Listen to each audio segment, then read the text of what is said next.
Tired of your meticulously crafted Aisensy chatbot flows sitting idle? Let's get those flows activated and engaging your WhatsApp users in just a few simple steps.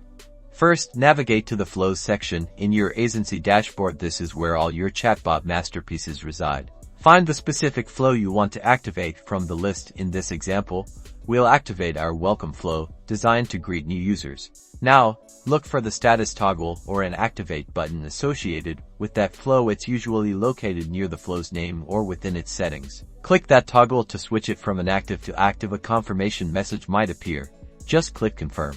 A green active status indicator should now be visible, confirming that your flow is live and ready to respond to user interactions on WhatsApp.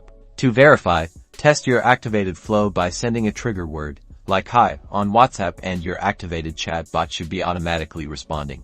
Congratulations! You've successfully activated your Aisensy chatbot flow. Now you can engage your customers on autopilot.